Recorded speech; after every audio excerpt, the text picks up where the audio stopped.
ताज़ा तरीन वीडियोस के लिए चैनल को सब्सक्राइब करके बेल आइकन और ऑल नोटिफिकेशन पर क्लिक करें ताकि आपको मिले हर अपडेट सबसे पहले। बिस्मिल्लाहिर्रहमानिर्रहीम। तासु ډیره مهرباني چې تاسو راغله او تر کومه پورې چې سدي هغه د الله دی او د الله پاک ورکړه ده. زه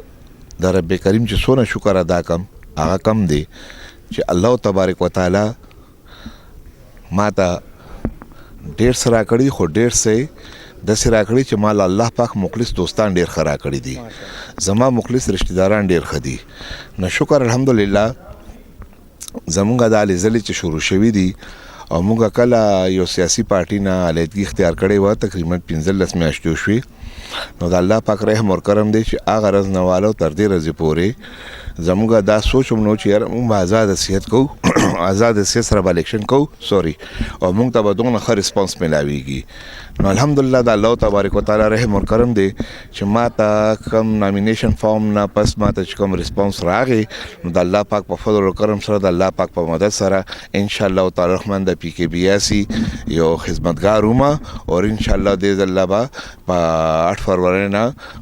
مخام نه به زديدي یو حکومتي اختیارات سره به ان شاء الله دې خدمتګار یم. ملک صاحب دارات وی ماشاءالله کدا تعلق خبرو کو نو تاسو په فیډرل کې ماشاءالله ډیر زیات تعلق دي چې کم یو ګورنمنت راشي یار یو حکومت جوړ شي داري پاټه نو تاسو سره مطلب دا چې ریلیشن شته دي خو تاسو چې کم دا درد غریب دلته چې عوام دي او دلته په ګرانه په دغه کې دي چې دین لکه مطلع دي نو دي د پاره आवाज د پاره سویل غواړي ان شاء الله تعالی رحمان. زه د خپل د پی کې بی اسی د حلقې د عوام د غریبو دوستانو مرګرو زه د غوی आवाज یم او ان شاء الله تعالی رحمان ما بغیر څه د اختیار د هر فورم باندې د غوی د حقوقو د پاره आवाज اوچت کړی دی او ان شاء الله تعالی رحمان چې کله حکومتي شمه د الله پاک په فضل او کرم سره بیا خو په زور باندې د غریبانو حق پرونم او دي تبا خپل په دهلیز باندې ورکوم ان شاء الله.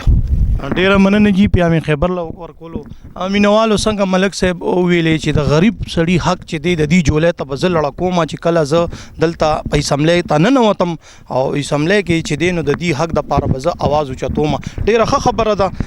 د ملک صاحب چې کم سوچ دی د ته خراج تحسین پیش کو سلام پیش کو چې دا سوچ د دې دانه خده او مونږ ته یو نوی چهره پکار د نوی سړی مونږ ته پکار دی د پاره لکه مونږ دا نه وایو مونږ ډیر ازمو کړل زمونږ عوامو ډیر ازمو کړل دا چهره او چې کم یو راضي او هغه وادیو کی او بیا چې د سر ته نه رسي خو ملک طارق امان صاحب کی یو داسې شخصیت دي چې هغه ماشاءالله د چانه پټ نه ده